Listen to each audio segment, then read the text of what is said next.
Hi, I'm Thomas, and today we're building this zero clearance insert plate for the table saw. And this is really an essential piece for any shop, especially for beginner woodworkers. When I started out, I was making a lot of rustic furniture and cutting the edges off of 2x4s and 2x6s. And those little pieces that I was cutting off, those edges, they would get into the table saw because the opening of the insert plate that I had was pretty wide. And so that can be dangerous. It can cause kickback when those little edges fall into the table saw, and it can mess up your table saw, but it's also really annoying trying to get those out. So today we're building this one so that doesn't happen. Let's get to it. Here's what I'm talking about. I'm cutting the edge off of this board with the insert plate that came with my table saw, and the edge goes right in the table saw. We're going to fix that today, and this is going to make your life so much easier as a woodworker.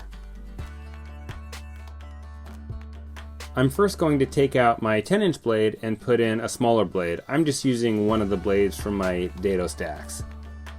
I'm doing this because the 10-inch blade won't allow the plywood to sit flush with my table saw. To get the perfect width of your new insert plate, all you need to do is use your current insert plate.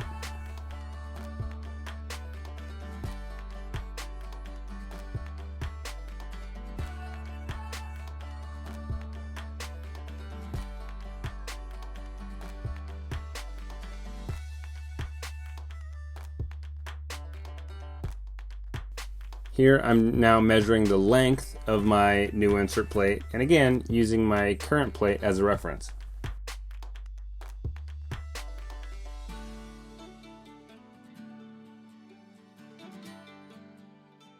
Now all I'm going to do is use double-sided tape to tape my current insert plate to this new piece of 1/2-inch plywood. And because I have limited tools, I don't have a bandsaw, I don't have a router, so I'm just going to sand the corners to match up with the corners on my current insert plate.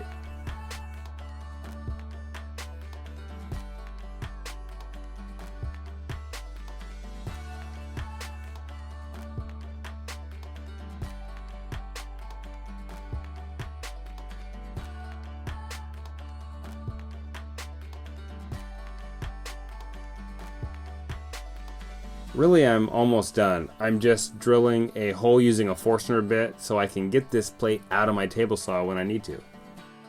Here I'm hammering in a small brad nail, and this will just help the insert plate stay in my table saw. This is the best part. You're going to use your fence to keep the insert plate in the table saw, turn on the table saw, and just lift that blade up. This will create the perfect opening for the saw blade. Here was my mistake. I didn't put a piece of blue painter's tape over the plywood like I should have, and because of that I got a little bit of tear out. I ended up putting a piece of tape over it to finish the cut, but by then I'd gotten a little bit of tear out. It won't affect the insert plate, but I recommend putting a piece of tape on there from the start.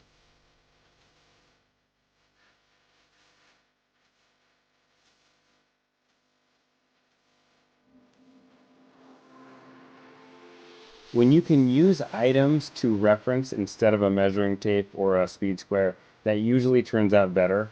Here I'm using my new zero clearance insert plate to measure where I need to finish the cut.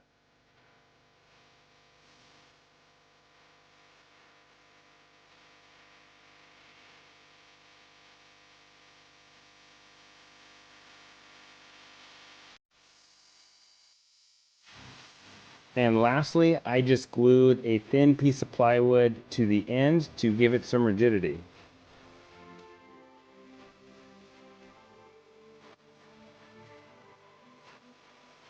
Congrats! Now you have a beautiful new zero clearance insert plate. If you like this video and want to check out some of my others, here are a couple that I think you'll like.